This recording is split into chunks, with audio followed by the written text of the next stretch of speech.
कैसे हो आप। स्वागत है आप सभी का।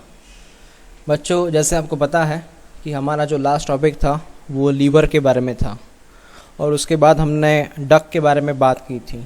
ओके, और आज हमें बात करनी है ग्लैंड्स के बारे में ही बात करेंगे, क्योंकि इसके पहले हमने लीवर एज अ ग्लैंड्स बात की थी और आज हमें एक न्यू ग्लैंड्स के बारे में बात करनी है और उसका नाम है पैनक्रियाज। यस, तो बच्चों आज हम बात करने वाले हैं पैनक्रियाज के बारे में। एनसीईआरटी में पैनक्रियाज के बारे में ज़्यादा बात नहीं की उन्होंने। ओके, सिर्फ उसे एक्सोक्राइन एंडोक्राइन के बारे में उन्होंने बात की है, तो उसमें थोड़ा हम एडिशन करते हैं। ठीक है, ऑलरेडी हमने पैनक्रियाज के बारे में इसका इंट्रोडक्शन देखा है। ओके, जो एक्स्ट्रा चीज़ है पैनक्रियाज के बारे में वो हम डिस्कस करेंगे। तो सबसे पहले मैं आपसे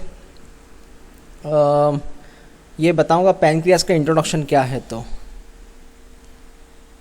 अबाउट द पैनक्रियाज। ओके, तो सबसे पहले मैं आपसे ये बात करूंगा कि पैनक्रियाज जो है ये एक पिंकिश कलर और grey colour, so it's a pinkish grey colour organ है। ओके, दूसरी बात, ये एक्चुअल में कहाँ पे होता है। जैसे आप तस्वीर में देख रहे हैं, ये तस्वीर में आप देख रहे हैं ये स्टमक का पोर्शन है, उसके बाद ये ड्यूडेनम है,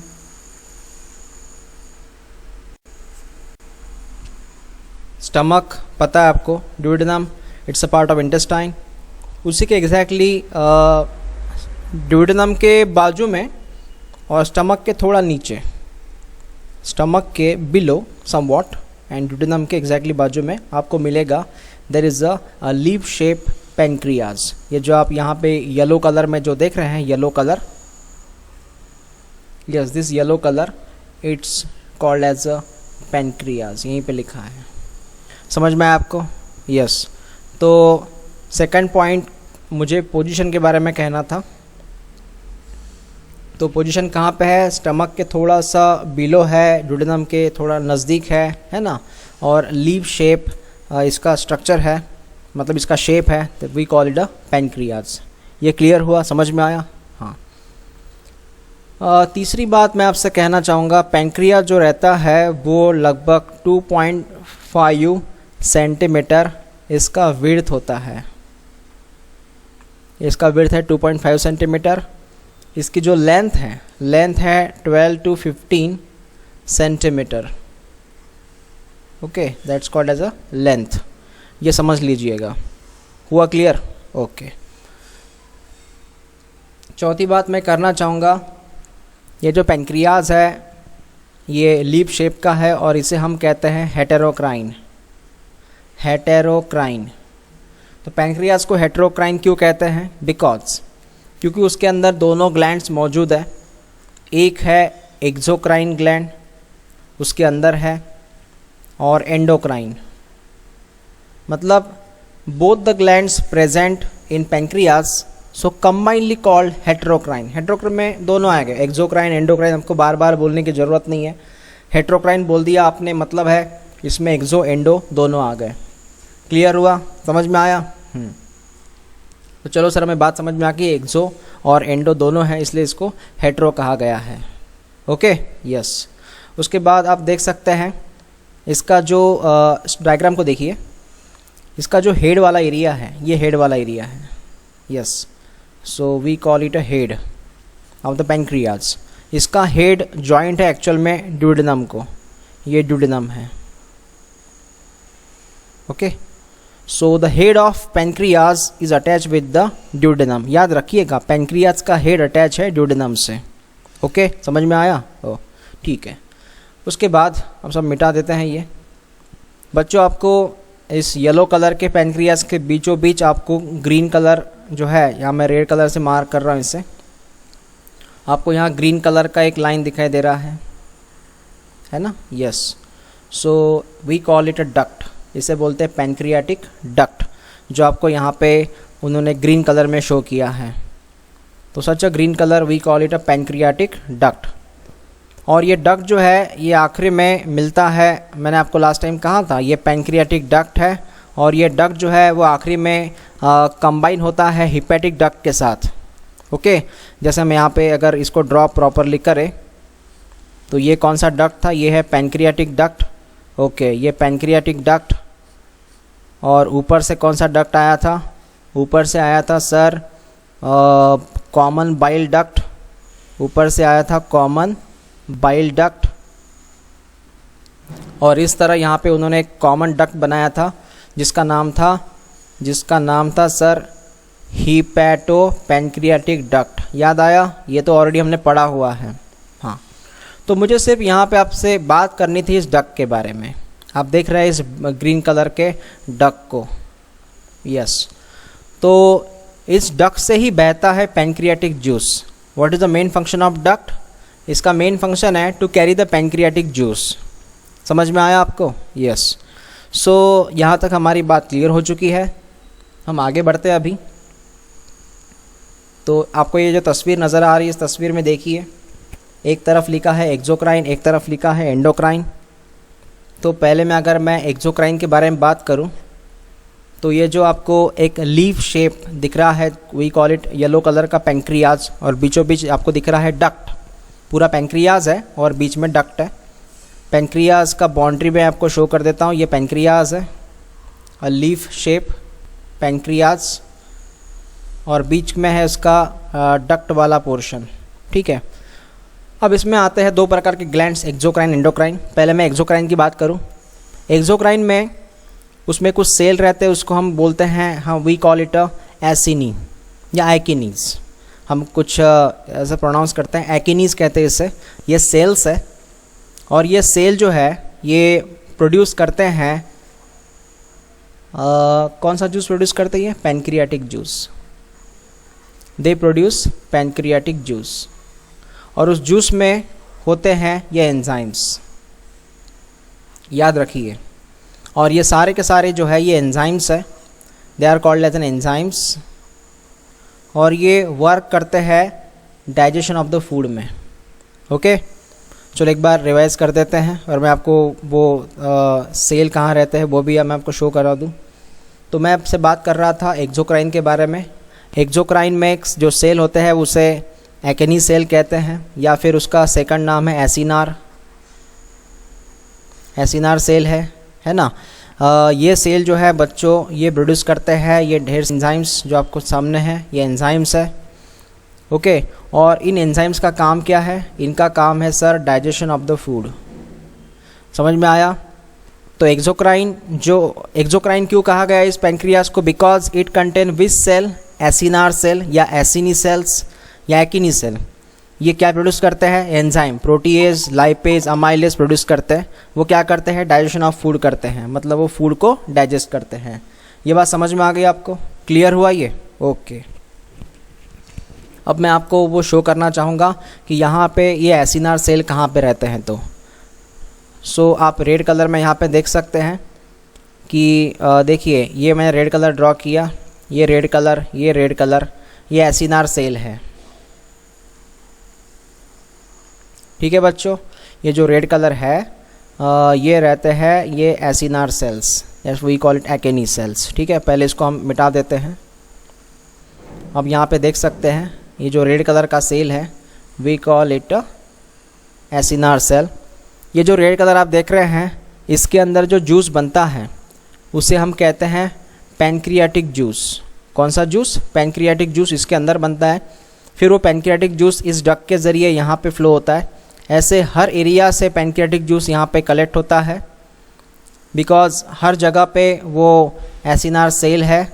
तो इस तरह यहाँ पे पैंक्रियाटिक जूस कलेक्ट होता है, और ये जूस जो है इस डक्ट के ज़रिए फिर आगे फ्लो होता है टूवर्ड्स द ड्यूडेनम। कौन सा जूस? Pancreatic juice. आप देख सकते हैं ब्लू कलर में। और उसी तरह यहाँ पे रेड कलर में मैं ड्रॉ कर रहा हूँ, there is a acinar cells. तो उसने जूस बनाने की वजह से हम इसे कहते हैं एज अ एक्सोक्राइन। समझ में आया? ओके। आप और एक तस्वीर है, इसको देख सकते हैं, जिसमें आप क्लियरली देख पा रहे हैं कि यहाँ पे कुछ ऐसे बंचेस है, ये देख सकते हैं रेड कलर में, ये एसिनार सेल्स है। है ना।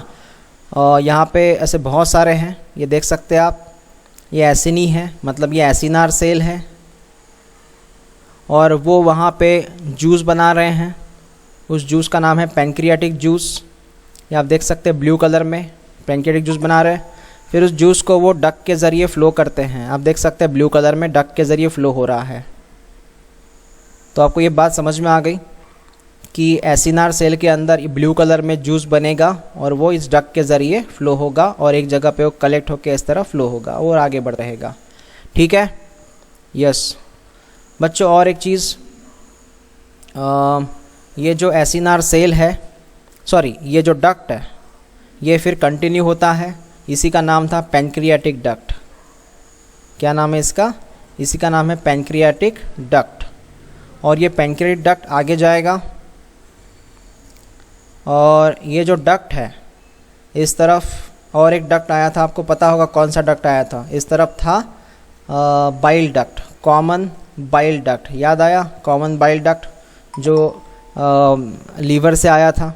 फिर दोनों जहाँ मिलते हैं वहाँ पे और एक कॉमन डक्ट बनता है, रेड कलर में एक नया डक्ट बनता है जिसका नाम पता होगा आपको, हिपैटो। इसमें सारी चीज़ें मैं आपसे क्लियर करवा रहा हूँ। हिपैटो पैंक्रियाटिक डक्ट, ठीक है, ये हिपैटो पैंक्रियाटिक डक्ट है। और ये जो हिपैटो पैंक्रियाटिक डक्ट है ये फिर आपको पता है ओपन होता है ड्यूडेनम में। ये सफ़ेद कलर में कौन है? We call it duodenum. बच्चों आपको क्लियर हुआ ये बात? समझ में आ गई ना असल में क्या रहता है ये पैंक्रियाज? तो यस। और इसके ऊपर हम पैंक्रियाटिक डक्ट में ऐसा पैंक्रियाज ड्रॉ कर सकते हैं, ऐसा ऐसा ऐसा, ये ना लीफ शेप जैसा। ये रेड कलर में क्या ड्रॉ किया मैंने? We call it a pancreas. ये मैंने पैंक्रियाज ड्रॉ किया, ठीक है, ये पूरा रेड कलर का बाउंड्री।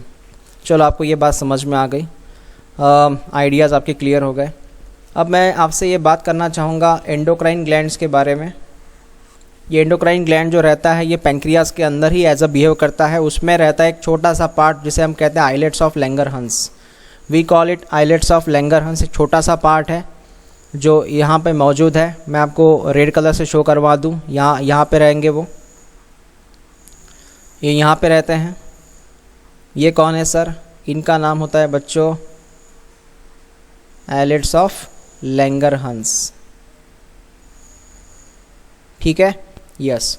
तो यहाँ पे और एक तस्वीर आपके सामने है, इसे मैं कहूँगा आइलेट्स ऑफ लैंगरहंस। तो इसे मैं ऐसा कंटिन्यू करूँगा, देख सकते हैं आप एक बड़ा सा सर्कल यहाँ पे। तो ये आइलेट्स ऑफ लैंगरहंस है। मान लीजिए यहाँ पे है वो आइलेट्स ऑफ लैंगरहंस, या फिर हम डायरेक्टली शो करते हैं इस तरह, ठीक है। ये आप देख सकते हैं आइलेट्स ऑफ लैंगरहंस। फिर इस आइलेट्स ऑफ लैंगरहंस के अंदर आप अलग अलग सेल पाएंगे।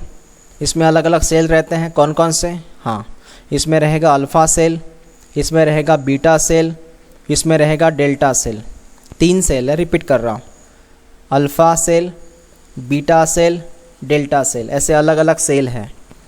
तो हमें इसके बारे में और जानना पड़ेगा, हम जानेंगे केमिकल कंट्रोल वाले चैप्टर में, ठीक है। केमिकल कंट्रोल जब पढ़ेंगे तब जानेंगे।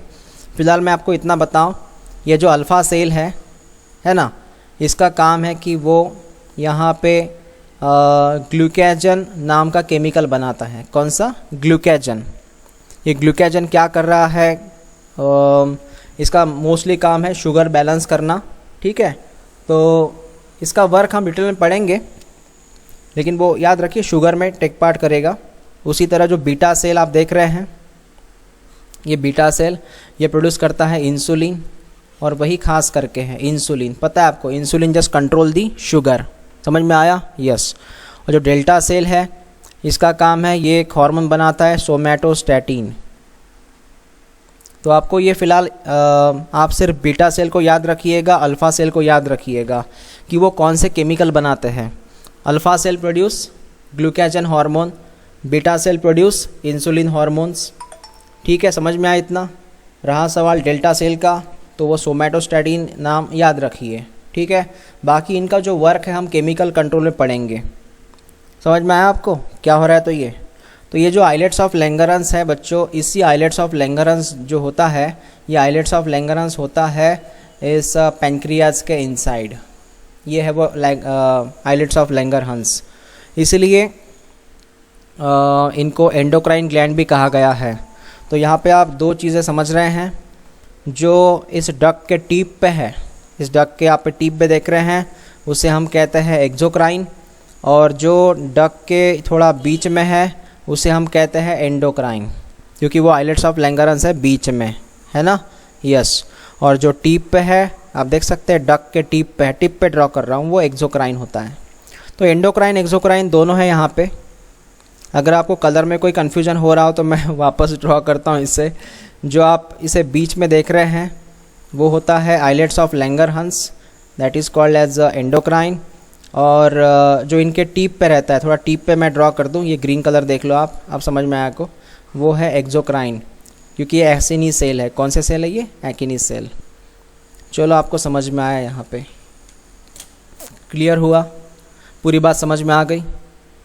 ओके, अब इसमें जो भी डाउट निकल आते हैं बच्चों, वो डाउट आप डेफिनेटली मुझे पूछिएगा ड्यूरिंग जूम मीटिंग, ठीक है।